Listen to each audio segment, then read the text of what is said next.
Make sure everyone is watching her when she arrives." Elias Vance said it quietly, but the way he smiled made it sound like a verdict already written. Around him, the glass-walled wedding hall overlooking downtown Nairobi shimmered with elite guests, investors, and media crews adjusting their cameras like this was not a ceremony, but a public trial. Tonight was supposed to be perfect. Tonight was supposed to erase her. The woman he once called his wife was coming back only to witness what she had lost, or so he believed. A groom's victory staged as a humiliation she could never recover from.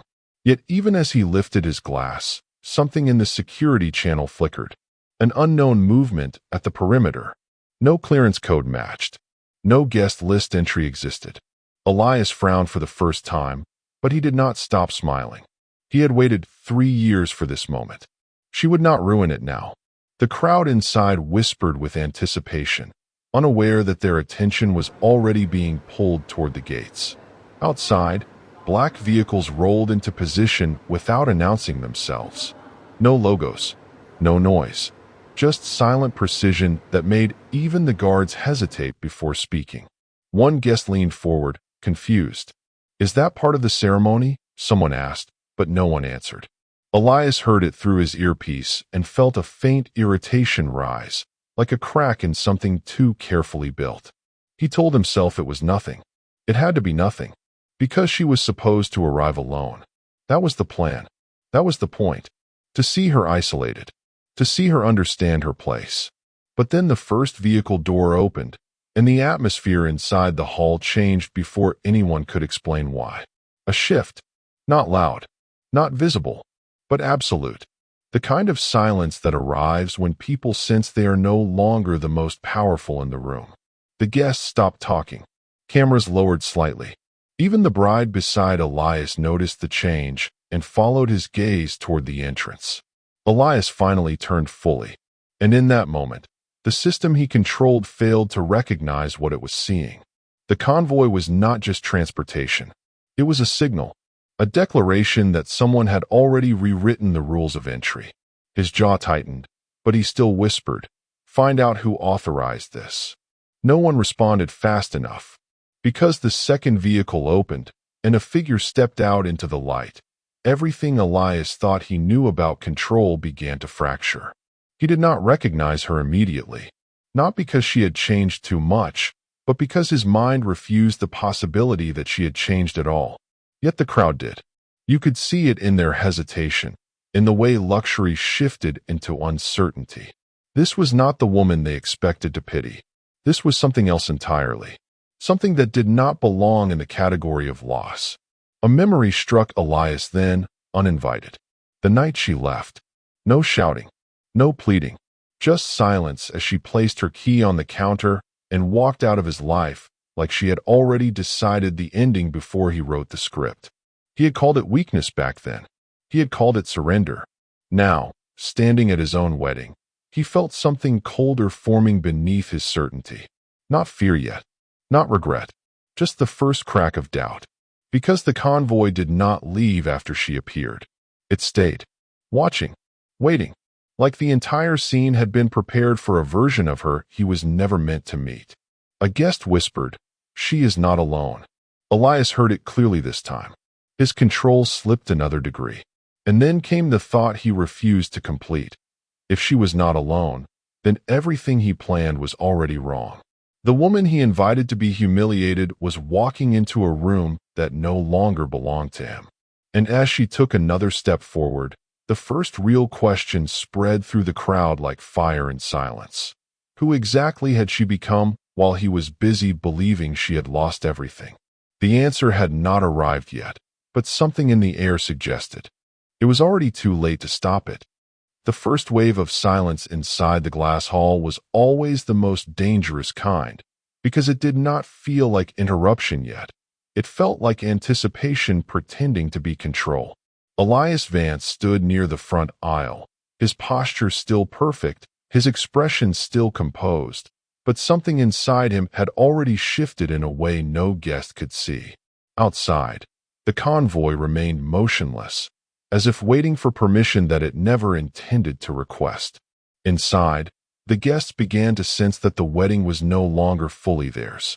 A man in the second row leaned toward another and whispered that security had gone quiet. No one corrected him. No one knew who to ask. Elias kept his gaze fixed forward, but his earpiece remained silent longer than it should have, and that silence started to feel like an answer. Then, finally, a voice crackled through. Not his head of security, not his assistant. A different tone entirely. Controlled, formal, unbothered. "We cannot intervene," it said simply. Elias did not move at first. He thought he misheard it. That was impossible. His family controlled access to this venue. His partners secured the perimeter. No external authority could override this event without triggering alerts he had personally approved. Yet the voice repeated nothing else. Just that one line, followed by static. For the first time, Elias felt the room around him stop being decorative. The chandeliers, the guests, the carefully arranged smiles.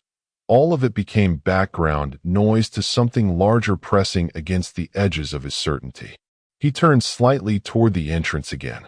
The woman was still there. Not rushing. Not performing. Simply standing at the threshold as if the entire space had been waiting for her permission to continue. A guest near the aisle stood up without realizing it. Then another. The reaction was not coordinated. It was instinct. Recognition without explanation.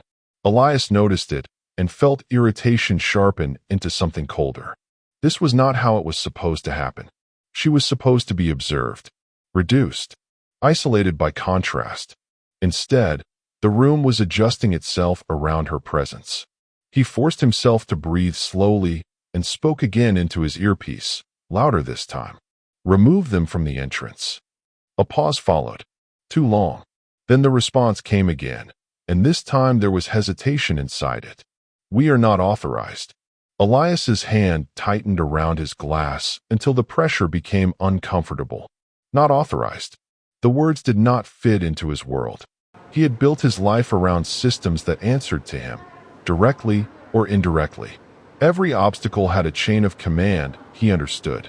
Every door had a key, but this situation had none. And worse, the guests were beginning to notice that he was no longer the center of certainty. Murmurs spread across the hall. Cameras that were supposed to focus on the bride and groom were drifting toward the entrance without direction. Even the bride beside him shifted slightly, her expression no longer rehearsed. She was watching Elias now, not the scene. That was the first real fracture.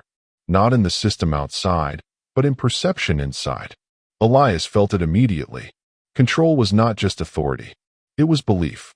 And belief was starting to slip. He looked again at the convoy, now partially visible through the glass, and for the first time allowed himself to consider something he had refused to name.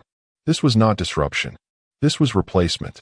The thought unsettled him more than he expected, because replacement implied preparation, planning, time, things he had not accounted for. A memory surfaced again without permission, the way she had left without resistance, without negotiation, as if she had already accepted a version of life he had never been included in. He had mistaken it for defeat. Now it felt like something else entirely. Intentional absence. Calculated silence.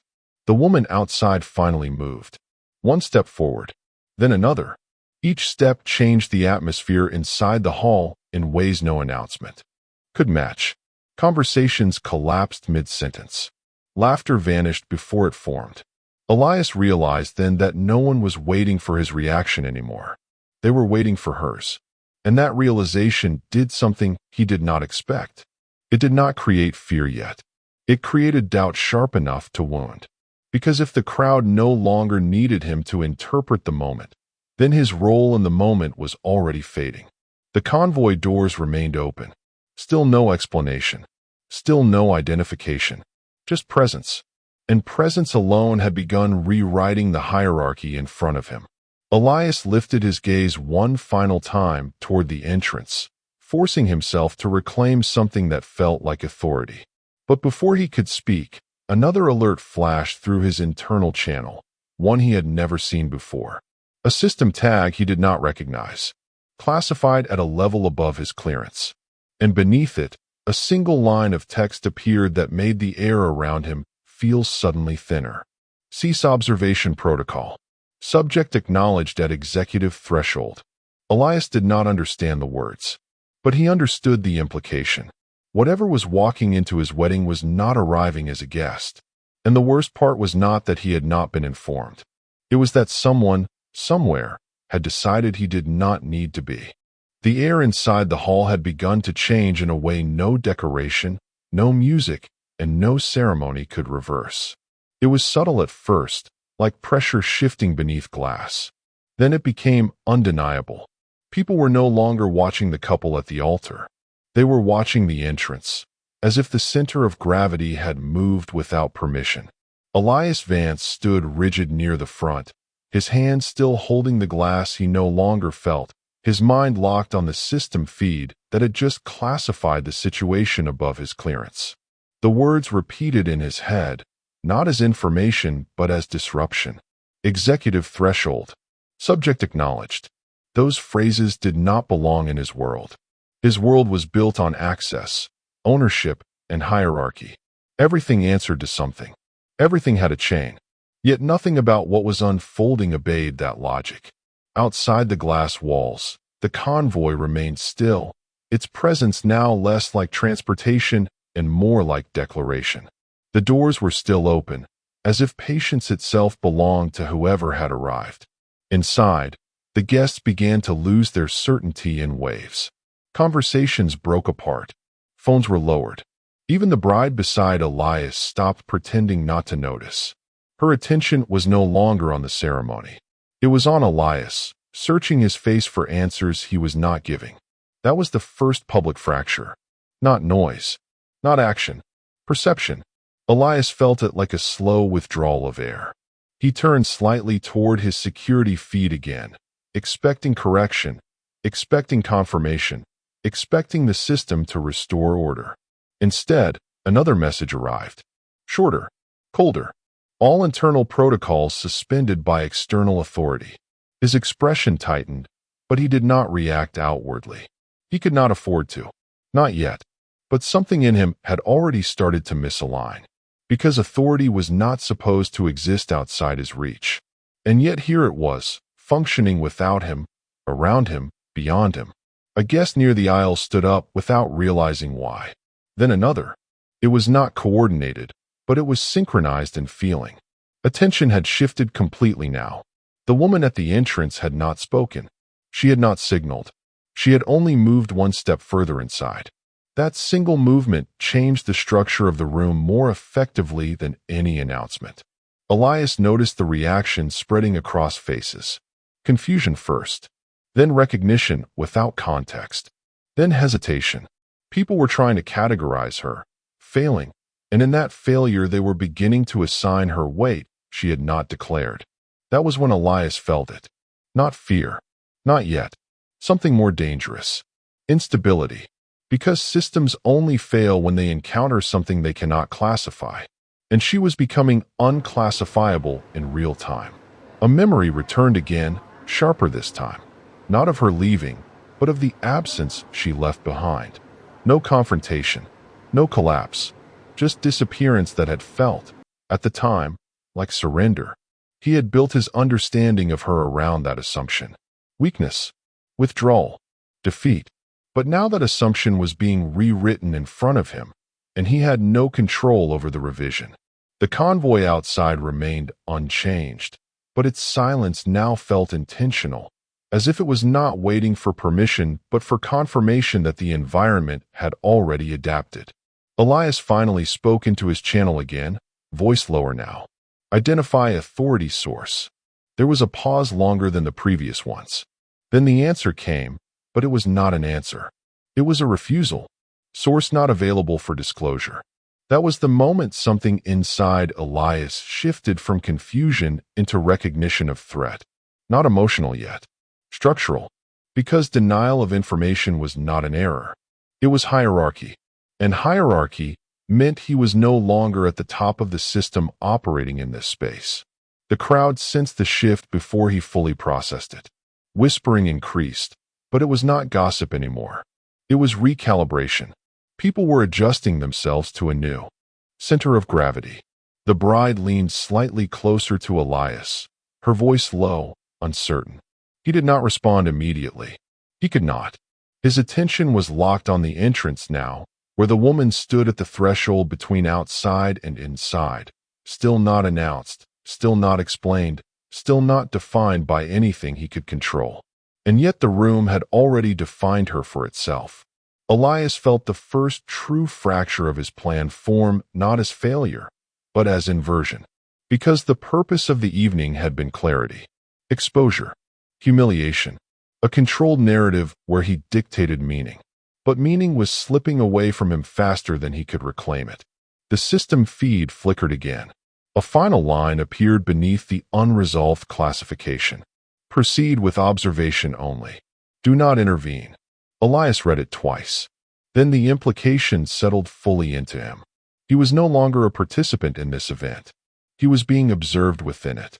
And as that realization landed, the woman at the entrance took another step forward, and the entire hall, without agreement, shifted its attention fully toward her, as if waiting for something they had already begun to believe was inevitable. And Elias understood with growing clarity that whatever was about to happen next had already been decided somewhere he did not have access to. The moment Elias read the final system line, something changed in the architecture of the event itself, not just in his understanding of it. It was not loud or dramatic at first. It was procedural, quiet, almost invisible, a shift in permissions that no one announced, but everyone felt. The cameras that were supposed to track the entrance hesitated for a fraction of a second, then reoriented without instruction. The security staff near the perimeter stopped communicating altogether, not because they were told to, but because their channels had gone blank in sequence, like someone was turning off rooms one by one in a building still full of people. Elias felt it immediately through his internal network. Access nodes were disappearing, not failing, not glitching, being removed. He spoke into his channel again, sharper now. Restore perimeter control. Now, there was no response. Not even static this time. Just absence. And absence, he realized, was worse than resistance. Because resistance meant something still acknowledged your authority enough to oppose it. Absence meant you were no longer part of the conversation. Inside the hall, the guests began to feel the change without knowing what caused it. The lighting seemed slightly off, not dimmer, just misaligned, as if the system controlling it had lost reference. The sound of music, carefully curated for elegance and dominance, softened into something uncertain. Even the bride noticed it now. Her expression tightened, and she looked toward Elias again, but this time not for reassurance. For explanation. He did not give her one. His attention was locked entirely on the entrance feed, where the convoy remained in place like a statement that refused to be interpreted. Then the second phase began. The perimeter gates, which had been locked under multi-layer authentication, disengaged one by one. Not forcibly, not broken, released. Elias froze for half a second as he watched the access logs rewrite themselves in real time. Authorization was not being bypassed. It was being replaced. He tried to initiate a manual override, but the system returned a single response. Override unavailable. Command hierarchy superseded. That word again. Superseded. It implied replacement, not conflict. Someone had not challenged his system. Someone had rewritten it. Outside, the convoy began to move again. Slowly. Precisely. Each vehicle advancing not like intrusion, but like confirmation of ownership. The front gates, massive iron structures designed to remain sealed unless physically unlocked, began to open without mechanical trigger. No alarm sounded. No warning flashed. They simply obeyed a command that did not originate from within Elias's control network. A guest near the front whispered that the gates were opening on their own. Another corrected him, saying it was probably part of the ceremony design. But even as he said it, his voice lacked conviction. Elias felt something tighten in his chest, not fear yet, but recognition of scale. This was not sabotage. It was authority operating at a level that made sabotage irrelevant. The convoy passed through the gates without hesitation, and as they did, the entire system Elias had built around control began to fragment into independent failures. Security feeds disconnected. External monitoring collapsed. Internal communications reduced to fragmented bursts of partial data. And through all of it, one signal remained stable. The convoy, still active, still present, still advancing. Elias finally turned fully toward the entrance, no longer pretending to manage the situation through systems that no longer responded to him. The hall behind him felt different now. Not chaotic, recalibrated. People were no longer reacting to him. They were reacting to the space itself, as if the rules had changed and no one had been officially informed. The woman at the entrance had not moved further yet, but she no longer needed to. The environment was moving around her instead. Elias felt the shift crystallize into something undeniable. This was not an interruption of his event. It was a replacement of its authority structure. And for the first time, the thought formed clearly without resistance. He was not in control of what was happening. He was inside something that had already decided how it would end. The convoy crossed the final threshold and came fully into view of the hall. Every guest turned in unison now, not because they were told to, but because they could not do otherwise. Even the bride stopped breathing for a moment, her attention fixed on the entrance as if waiting for the next rule to be revealed. Elias watched the gates behind them remain open, as if they had never belonged to him at all. And then, without warning, the front entrance system that had once required full biometric authorization responded to a signal he did not recognize and began to unlock itself automatically. The sound of the front entrance system unlocking itself should not have been possible, yet Elias Vance heard it clearly through the building's internal resonance network, like a lock turning inside the bones of the structure rather than in its machinery. For a moment, no one moved. The guests, the staff, even the bride. Everyone watched the entrance as if waiting for the building itself to explain what it had just agreed to. Elias stepped forward half a pace without realizing it, his eyes fixed on the doors that were now responding to a signal outside his control. His internal system was still trying to process authorization failure cascades, but every attempt to regain command returned the same result. Access pathways were being reassigned at a higher level than his credentials could reach. Then the doors began to open fully. Not abruptly, not dramatically, slowly, with the certainty of something that had already decided it was allowed to enter. The convoy outside did not rush. It did not announce victory. It simply waited as the space in front of it became available, as if permission had never been a question at all. Elias felt the first true rupture of panic form beneath his discipline, but it did not rise to his face. Not yet. Instead, it compressed into focus. He needed identification. Subject priority acknowledged above local authority.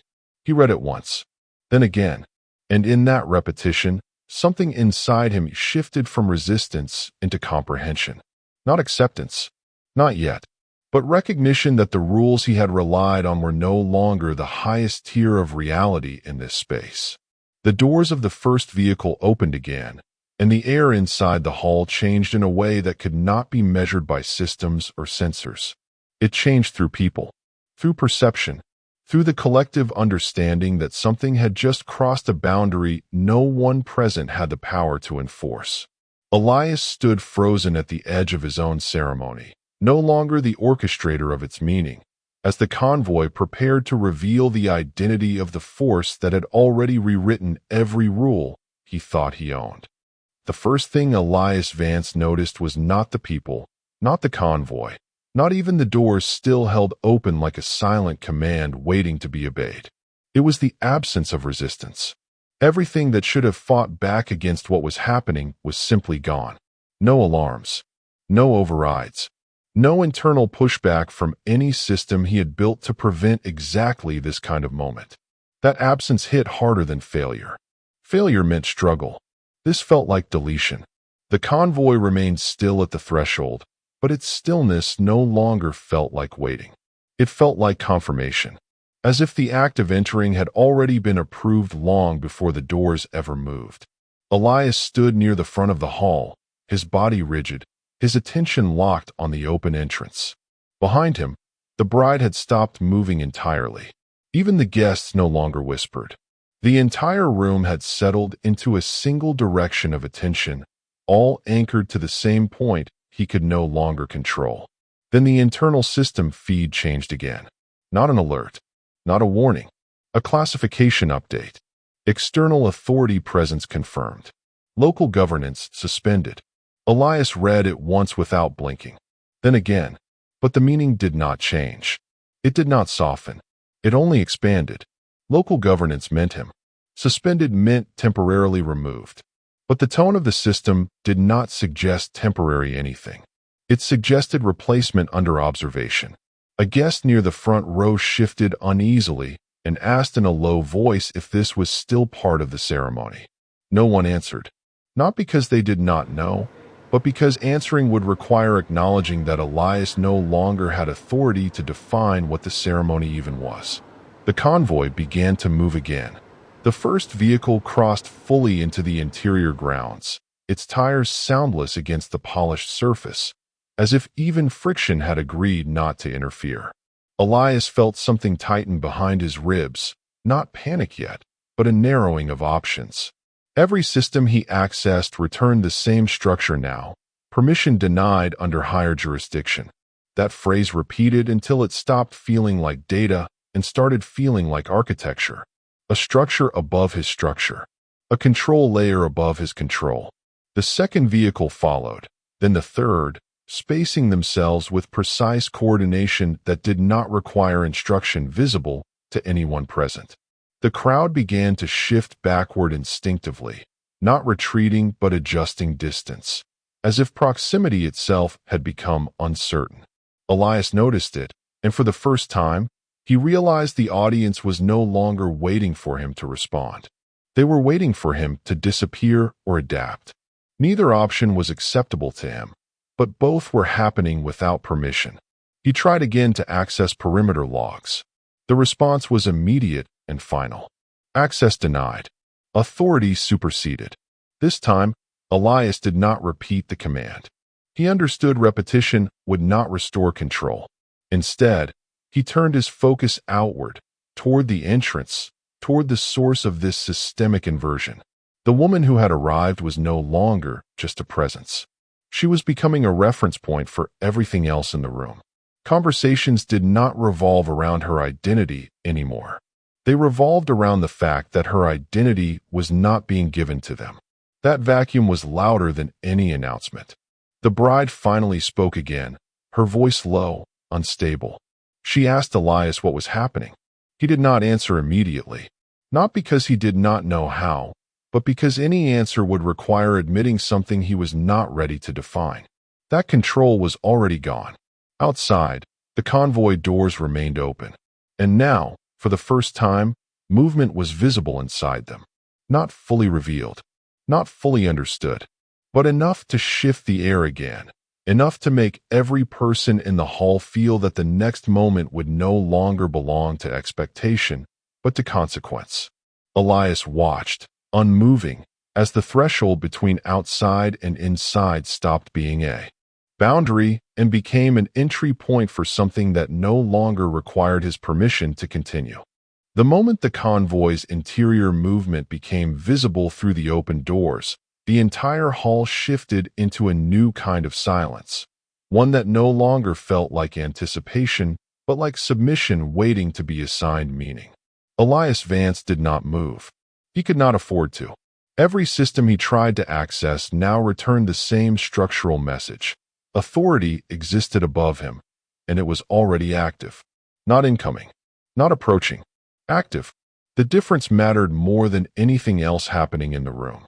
Because incoming meant delay. Active meant decision already made. The guests sensed it too. Conversations had fully died out now, leaving only the faint sounds of clothing shifting and controlled breathing.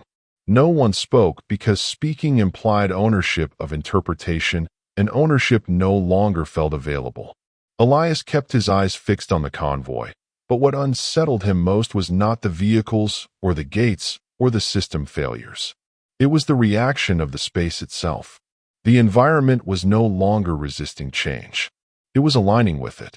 The convoy doors remained open, but the movement inside them became more defined, more deliberate, like confirmation of a sequence already authorized beyond visible systems. Elias tried once more to assert command over internal governance layers. The response arrived instantly. Command interface deprecated under current jurisdictional authority. That word, deprecated, struck differently than denial. Denial implied conflict. Deprecated implied replacement. Something had not just overridden his control. It had rendered it obsolete. Behind him, the bride shifted again, her voice no longer carrying certainty but fragmentation. She asked if this was still under his control, but Elias did not answer. Not because he was ignoring her, but because the question itself had become structurally invalid. Control required a framework of shared assumptions. Those assumptions were collapsing in real time. The convoy began its next movement sequence. The first vehicle advanced deeper into the property's central approach line, aligning itself not as an intrusion, but as a continuation of something that had already begun before anyone inside the hall had noticed. Elias realized then that every step it took was not entering his space. It was redefining it. The guests began to react in uneven waves. Some stepped backward instinctively. Others remained frozen, unable to decide whether movement would signal safety or acknowledgement of authority they did not understand. One man near the side entrance quietly said that this level of access should not exist without multinational clearance, but his voice broke halfway through the sentence, as if even stating it aloud felt risky. Elias heard it, and for the first time, the word clearance no longer meant hierarchy he belonged to. It meant hierarchy he was outside of. The internal feed updated again, slower this time, as if even the system was adjusting to its own reclassification. External governance confirmed. Local operational authority reassigned. Elias stared at the message longer than before. Reassigned meant someone else had already taken ownership of functions he had assumed were permanent. Not stolen, not hacked, assigned. That distinction removed all comfort from the situation. The second vehicle moved forward, then the third, forming a line that mirrored the architecture of the hall itself, as if the building had been designed with their presence in mind. Elias felt something unfamiliar rising now, not panic, but erosion. The slow removal of assumptions he had never questioned. The woman at the entrance remained the focal point of attention, though she still had not spoken. That silence was no longer absence. It was structure. People were interpreting her through what she did not need to explain. That alone was enough to shift perception. Elias noticed the crowd doing something dangerous to his control. They were reorganizing their attention around her instead of him. It was subtle at first, then undeniable. Even the bride had stopped looking at him entirely. She was watching the entrance now, waiting for meaning that no longer required Elias as intermediary. That was the fracture point. Not authority loss, but relevance loss. Elias lifted his gaze fully toward the convoy again, and in that moment, a final update arrived through the internal system, more complete than anything before it. Jurisdiction transfer complete. Observational status only. Elias read it once. Then again. Observational status meant he was no longer part of the system shaping this event. He was part of the system witnessing it. And as that realization settled fully into place, the convoy advanced one final step into the central space, and every person in the hall understood without being told that whatever had entered was no longer waiting for permission to continue. The moment the system confirmed observational status only, Elias Vance felt something deeper than loss settle into the structure of his thoughts. It was not just that he had been overruled. It was that he had been reclassified into irrelevance. The convoy's final forward movement into the central space was no longer perceived as an intrusion by the room. It was being perceived as the new baseline reality. That shift was the most dangerous part. Because once reality is accepted, resistance becomes invisible.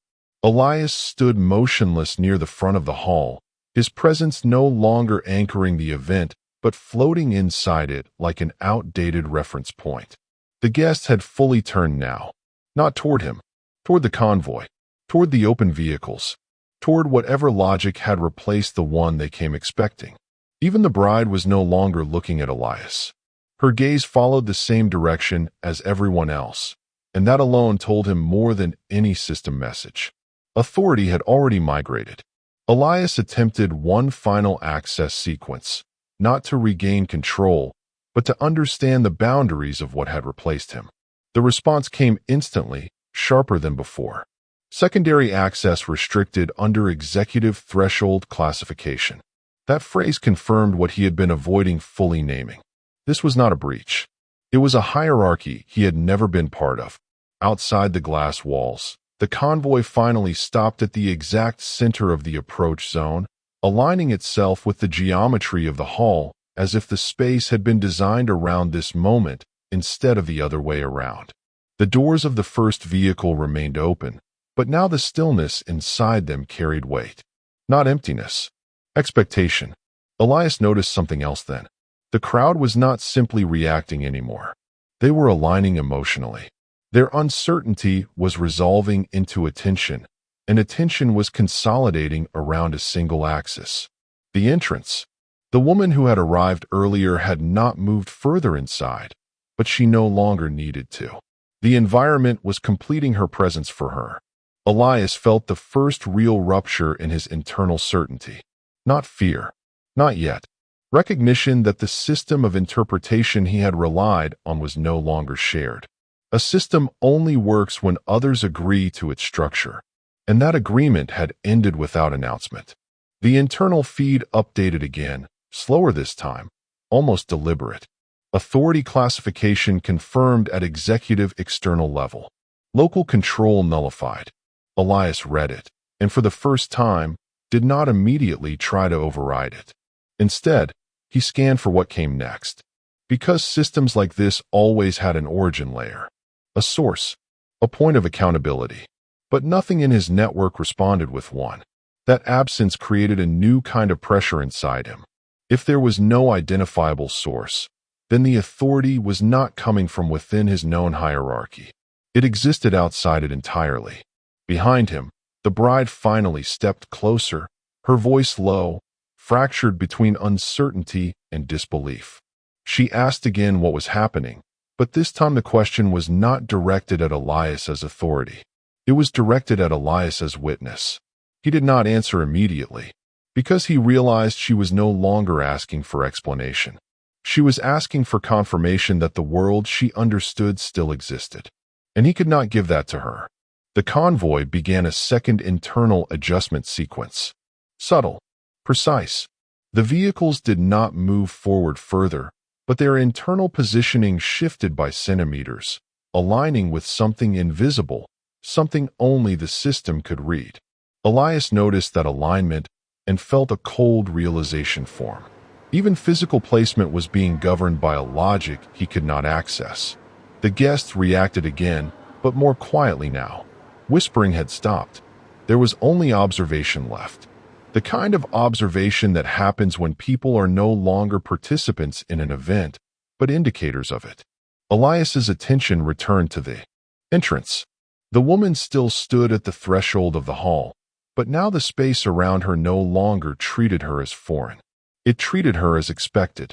That was the most destabilizing shift yet. Expectation implies prior knowledge.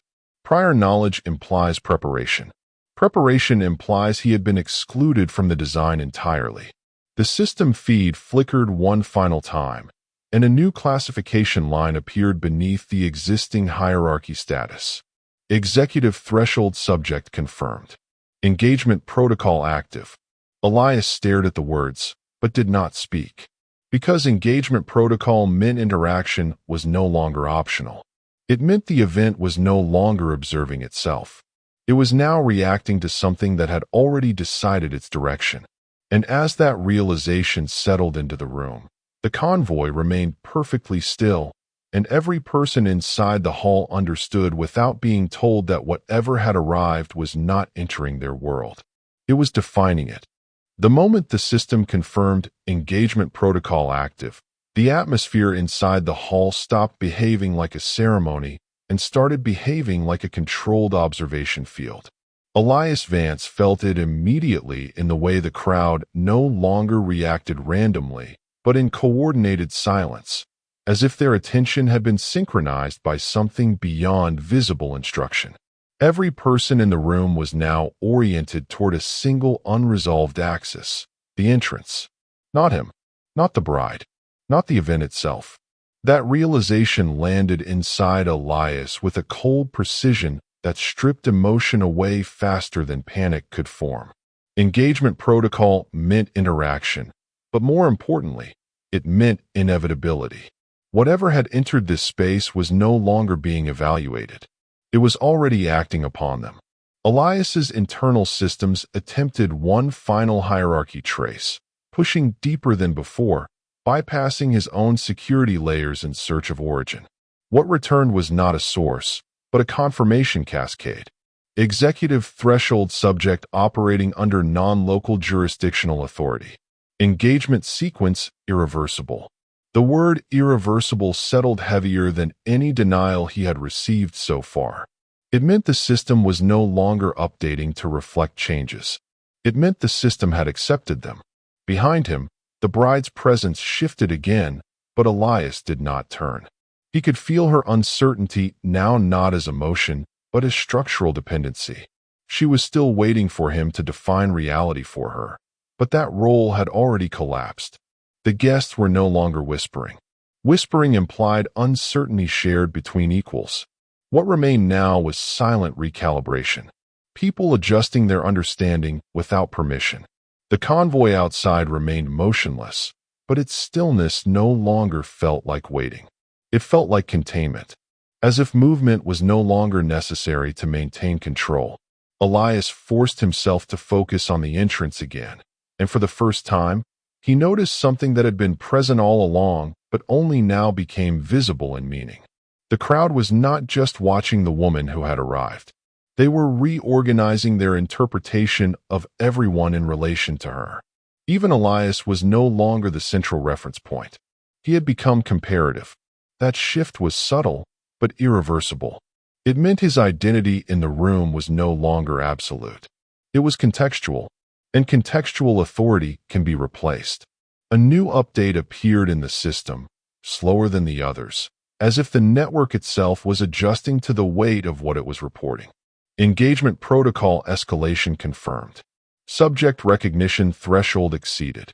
Elias read it without blinking, but his understanding of it fractured into multiple layers. Recognition threshold meant the system no longer needed identification to proceed. It meant recognition itself had already occurred at a level beyond input. Behind him, the bride finally spoke again, but her voice no longer carried expectation of explanation. It carried disbelief trying to stabilize itself. Elias did not respond, because he could not yet determine what would be truthful. The convoy began its final internal alignment phase. The vehicles did not move forward, but something within their structure adjusted again, like final calibration before activation. The hall responded to this change in ways no one controlled. Lighting stabilized around the convoy instead of the stage. Sound distribution shifted subtly toward the entrance. Even the spatial attention of the crowd condensed further, as if the environment itself had begun participating in observation. Elias felt something tightening inside him now, not fear, but loss of interpretive authority. He could no longer explain what he was seeing in terms that preserved his place in it. That was the true collapse beginning, not of systems, of meaning. The woman at the entrance had still not advanced further, but her stillness no longer read as hesitation. It read as confirmation that everything required had already been completed before her arrival.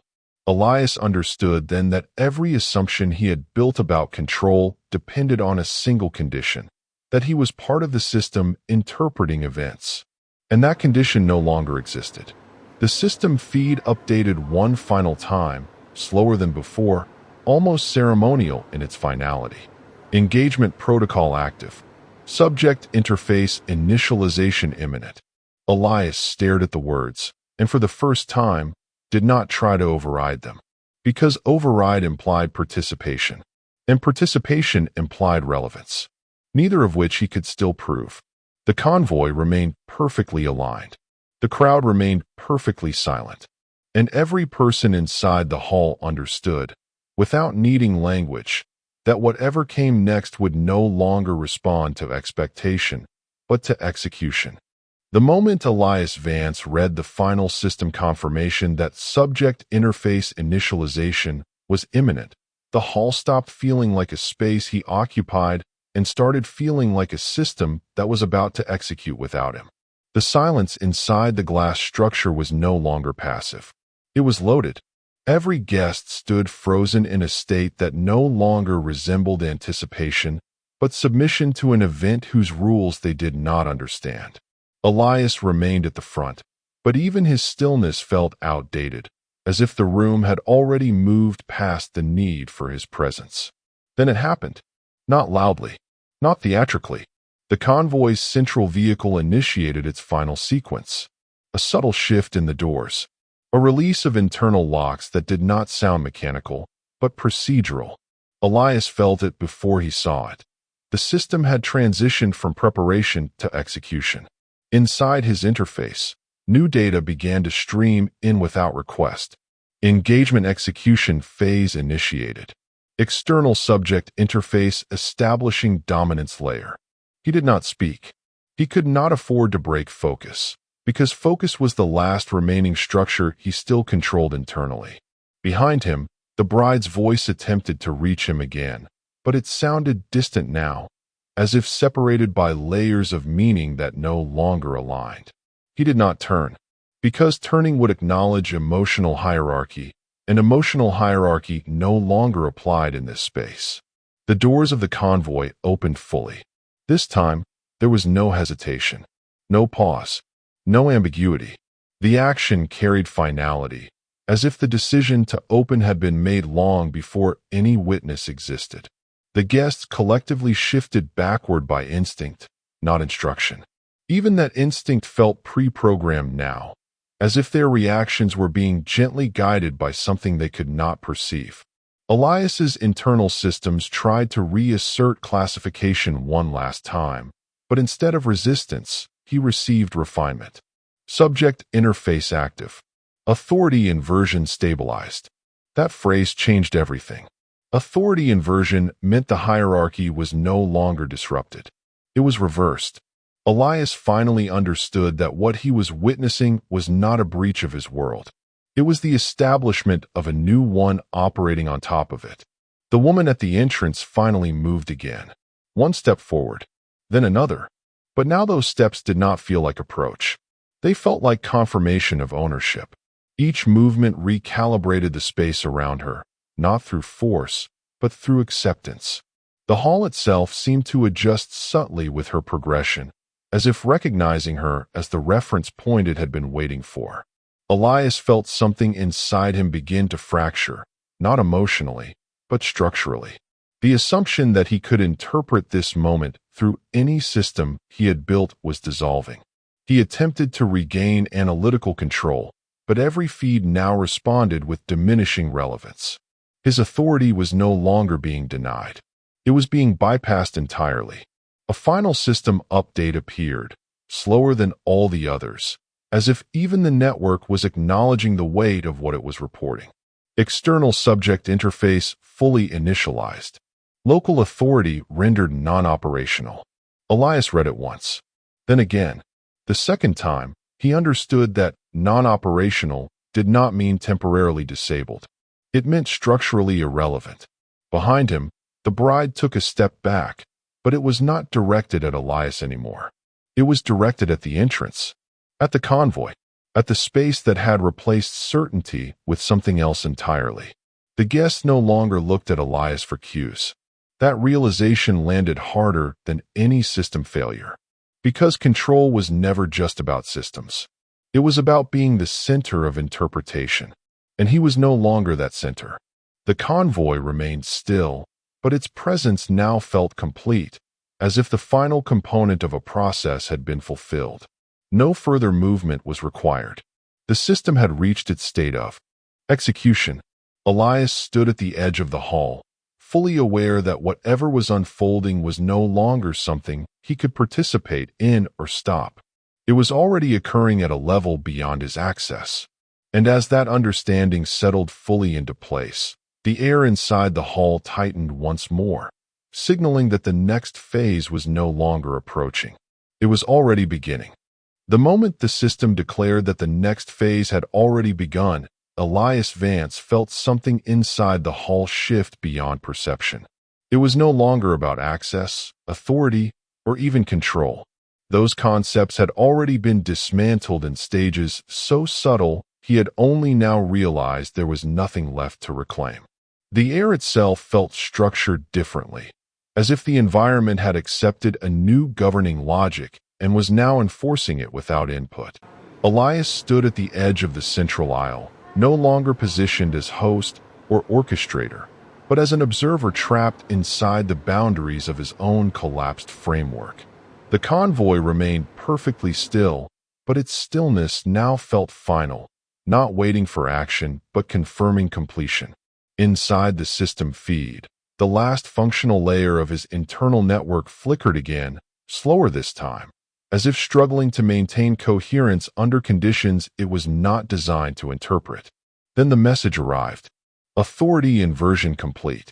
Primary subject interface stabilized. Secondary observer classification active. Elias read it without moving. Secondary observer meant exactly what it sounded like. He was no longer part of the structure influencing events. He was part of the structure witnessing them unfold without intervention. Behind him, the bride finally stepped away from his side completely, not toward him, but away from him, as if proximity itself had become irrelevant.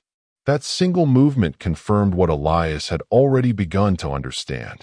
He was no longer the reference point for anyone in the room. The guests had fully aligned their attention forward, toward the convoy and the entrance, where the woman now stood as the only unresolved variable in a system that had already resolved everything else. Elias attempted one final diagnostic sweep, not to regain control, but to understand the architecture of what had replaced it. The result was immediate. Local interpretive authority deprecated. That word again. Deprecated. Not destroyed. Not overridden. Removed from relevance. The implication was more permanent than failure. It meant the system no longer needed him to define its operation. The convoy doors remained open, but now even that detail felt symbolic rather than functional. Open meant nothing when entry was no longer a question of permission. Elias noticed the guests no longer shifting in uncertainty. They had entered a different psychological state entirely. Not confusion, not curiosity, alignment. Their attention had consolidated into a single directional awareness that no longer required explanation. The environment itself seemed to reinforce it. Lighting stabilized around the entrance rather than the center of the hall. Sound distribution subtly favored the direction of the convoy. Even silence now had structure, as if it was part of the system rather than absence of noise. Elias finally understood what was happening, though understanding did not restore control. It only clarified loss. He was inside a hierarchy that had been rewritten without his participation, and the rewrite was not reversible through any mechanism he had access to. The system feed flickered one last time, slower than before, as if acknowledging the completion of its own transition. Engagement sequence finalized. Observer status permanent. Elias did not respond. There was nothing left to respond to. The word permanent eliminated even the possibility of future correction. Behind him, the bride's presence faded further from his immediate awareness, not because she had left physically, but because relevance had redistributed away from him entirely. The room no longer required him to interpret it. It no longer required anyone to interpret it. It was now self-defining. The convoy remained unchanged, but its meaning had fully transformed. It was no longer an arrival. It was a confirmation of established authority. And as Elias stood within the space that had once been his to control, he realized the final and most irreversible truth of all. The event he had designed was no longer happening for him, around him, or even against him. It was happening beyond him, with him reduced to nothing more than a witness to its execution, as the system entered its final stabilized state, and the hall prepared for whatever outcome had already been decided without his consent. The hall no longer felt like a place where events were happening. It felt like a place where decisions had already been executed, and everyone inside was simply catching up to their consequences. Elias Vance stood at the edge of the central aisle, but even that phrase no longer described his position accurately. There was no edge anymore, no center, only a field of observation that had fully detached from his control. The convoy remained in its stabilized formation, but now it felt less like a presence and more like a completed statement. Nothing about it suggested uncertainty. Everything about it suggested finality. Inside Elias's internal system, the last remaining active layer flickered again, but this time there was no attempt at recovery, no simulation of resistance. Only a final structural acknowledgement forming slowly across his interface. Observer classification finalized. Interaction capability terminated. He read it once, then again, but repetition no longer changed meaning. It only confirmed permanence. Behind him, the bride no longer moved closer or farther. She was simply no longer positioned relative to him in any meaningful way. That realization came quietly, without emotional collapse, as if even emotional response required a framework that had already been removed. Elias turned his attention back toward the entrance because there was nothing left to turn toward inside the system that still included him. The woman at the threshold had not advanced further, yet her stillness now carried a different weight. It was no longer anticipation. It was resolution waiting to be acknowledged by the environment itself. And the environment was complying. The guests no longer looked confused. Confusion had already been replaced. What remained was alignment without instruction, as if every individual in the hall had independently reached the same conclusion and stopped needing verification from others. Elias tried one final system probe, not expecting restoration, but definition. Something to categorize what remained of his role in this structure. The response arrived instantly, colder than before. Non-participatory observation state locked. No escalation permitted. Locked. That word was no longer functional. It was absolute. It did not describe a restriction. It described a condition that could not be altered by intent. The convoy's interior lighting shifted subtly, not as change, but as completion. The vehicles remained open, but openness no longer implied invitation. It implied fulfillment of a sequence already concluded elsewhere. Elias felt the last remnants of interpretive authority dissolve, not in collapse, but in quiet removal. He was no longer excluded from control. He was no longer referenced by it at all. Even resistance would require relevance, and relevance had already been withdrawn. The bride's presence behind him was now only peripheral awareness, like something no longer indexed in the same system of meaning. Elias did not turn, because turning implied relational continuity, and continuity no longer existed between them. The system feed gave one final stabilization message, slower than all previous ones, as if even its structure was acknowledging completion. Engagement cycle concluded. Observer permanence confirmed. Elias stared at the message, but no longer attempted interpretation. Interpretation required participation. Participation required inclusion. He had neither. The convoy remained motionless, yet fully realized. The hall remained silent, yet fully aligned. And every person within it understood, without needing instruction or explanation, that what had just finished was not an arrival, not an event, but a completed redefinition of authority that left no remaining role for anyone who had once believed they were in control. The hall no longer felt like a place where anything was happening in real time. It felt like a structure that had already completed its purpose and was now only holding the aftermath in place. Elias Vance stood motionless at the edge of what used to be his control space, but even that idea had lost meaning. There was no edge anymore, no center, only observation, stabilized and irreversible. The convoy remained exactly where it had stopped, but its stillness no longer communicated waiting. It communicated completion. Everything about it suggested that the sequence had already finished executing somewhere beyond what anyone in the room could access or influence. Inside Elias's internal system, the final status layer remained active, but it no longer responded to any input attempts. There were no failures anymore, no denials, only a single permanent state displayed across all remaining interfaces. Observer permanence confirmed. Interaction layer disabled.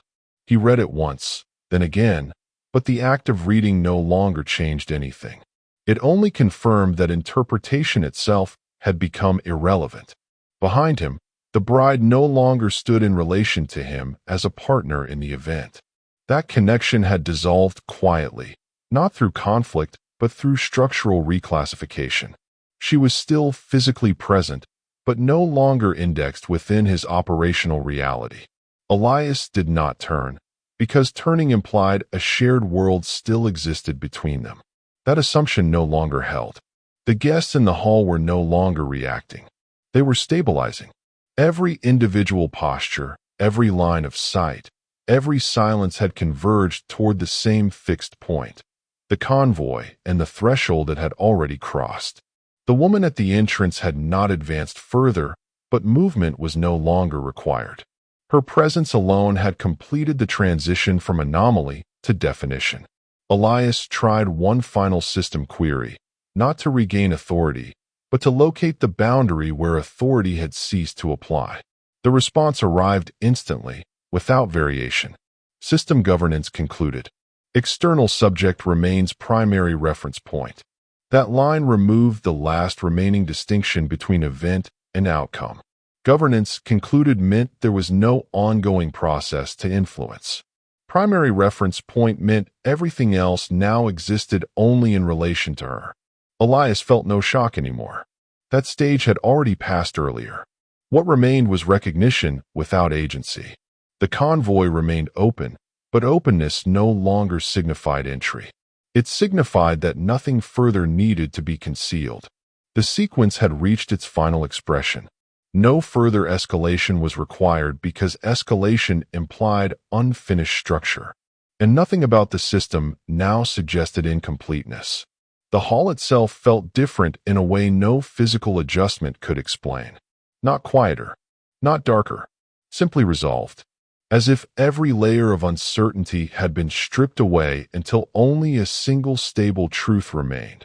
The rules had changed before anyone realized they were being replaced. Elias stood within that truth, fully aware that nothing he did next would alter it. He was no longer part of the system producing outcomes. He was part of the system registering them after completion. And as that realization fully settled into place, the final confirmation appeared across his last active interface, marking the irreversible closure of every remaining operational layer, leaving only the permanent state of observation that would define everything he experienced from that moment forward.